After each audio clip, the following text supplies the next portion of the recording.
Thank you, Carolyn. Thank you. Great. Well, good afternoon, everybody. And I want to echo some of what Carolyn said about what we're doing to combat the rampant fraud that exists in our immigration system, thanks to failed politicians and thanks to people who allowed the American taxpayer to be taken advantage of for far too long. I think it's important to understand why this matters to the American people. I am a father of 3 young kids, a lot of people in my generation. What is that going on there? Is that normal? Okay. CNN installed this broken camera just to throw me off my game, but it's not going to work. So here's the simple fact here. If you're a young parent struggling to afford childcare in the United States of America, there are programs that we have to make it easier for your kids to get in daycare, for your kids to get in preschool. Those programs should go to American citizens, not be defrauded by Somali immigrants and others. Make it hard for you to get the access to the resources you need. But number 2, making it easier for people who shouldn't even be in this country to fleece the United States and our taxpayers to begin with. We have actually activated a major interagency task force to make it possible to get to the heart of this fraud. We have Department of Agriculture resources that are focused on SNAP fraud so that people who need food benefits can get them, but illegal aliens and other fraudsters don't.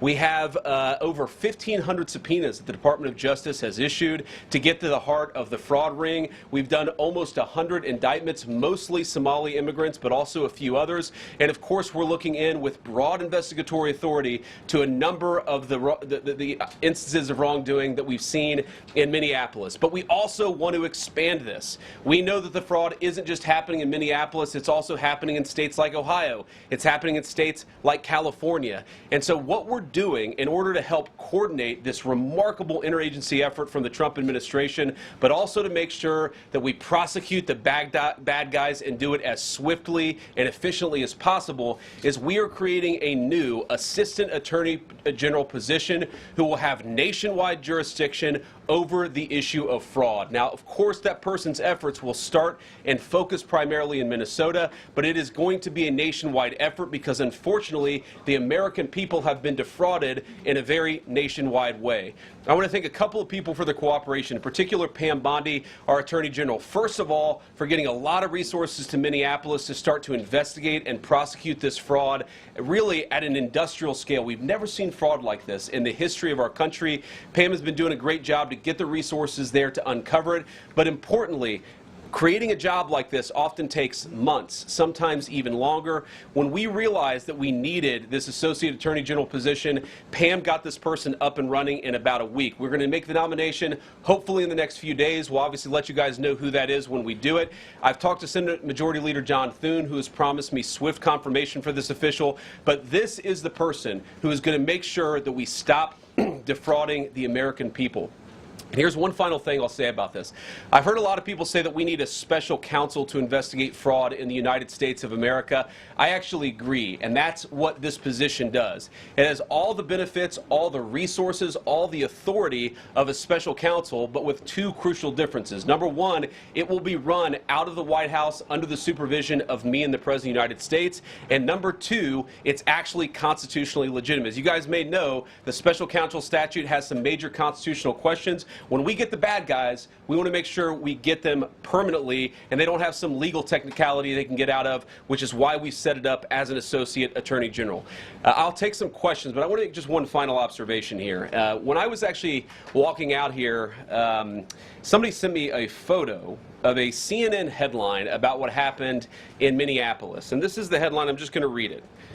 Outrage after ICE officer kills U.S. citizen in Minneapolis. Well, that's one way to put it, and that is the way that many people in the corporate media have put this attack over the last 24 hours. And I say attack very, very intentionally, because this was an attack on federal law enforcement, this was an attack on law and order, this was an attack on the American people. The way that the media, by and large, has reported this story has been an absolute disgrace, and it puts our law enforcement officers at risk every single day.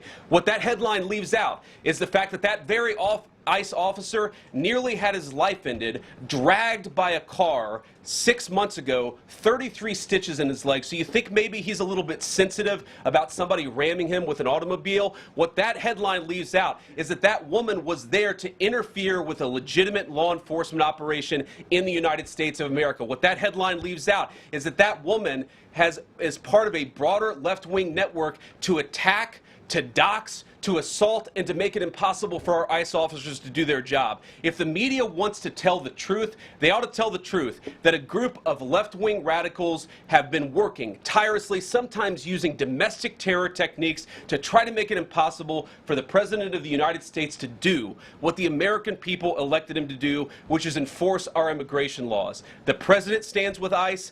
I stand with ICE. We stand with all of our law enforcement officers.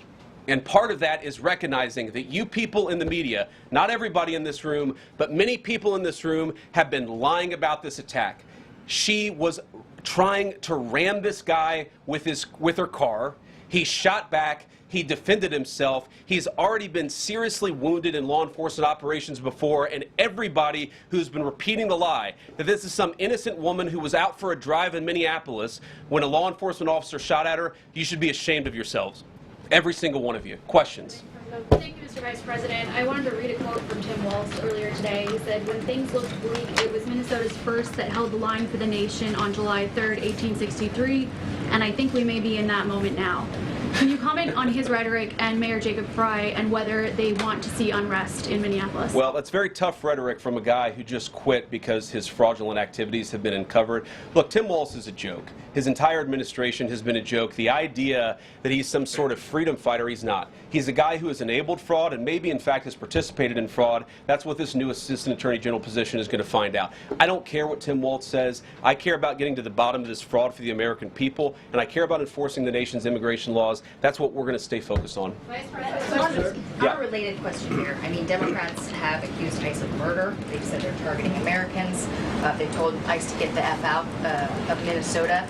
This is going to stoke the fire against ICE agents, and you're talking about ICE agents right now and being concerned about them.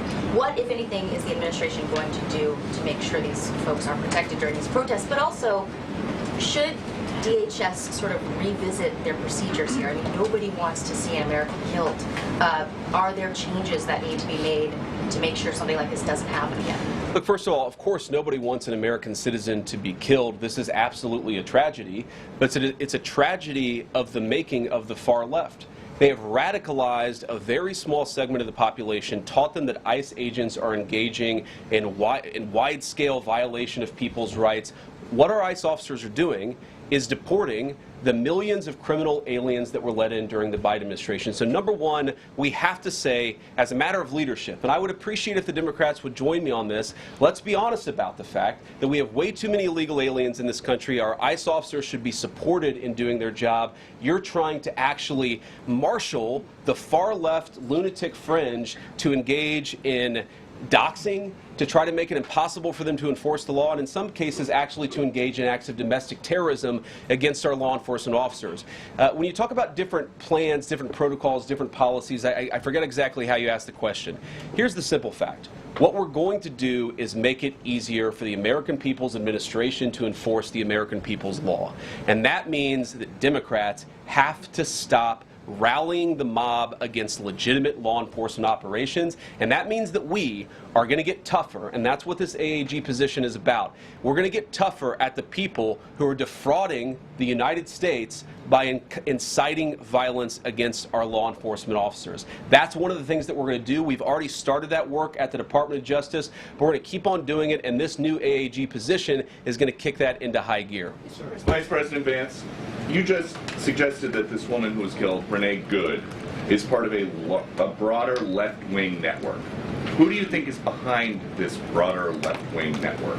Well, it's one of the things we're going to have to figure out, but here's the way that I put it. When somebody throws a brick at an ICE agent, or somebody tries to run over an ICE agent, who paid for the brick? And who told protesters to show up and engage in violent activity against our law enforcement officers? You see, just with this most recent terrible incident in Minneapolis, you see friends of this woman's or other people who are eyewitnesses saying basically that she was there to engage in obstruction of a legitimate law enforcement operation. How did she get there? How did she learn about this? There's an entire network, and frankly, some of the media are participating in it, that is trying to incite violence against our law enforcement officers. It's ridiculous, it's preposterous, and part of our investigatory work is getting to the bottom of it. Who's funding it, who's supporting it, who's cheerleading it, and of course, if there's illegal activity related to that, we're going to get to the bottom of that and prosecute it where we can.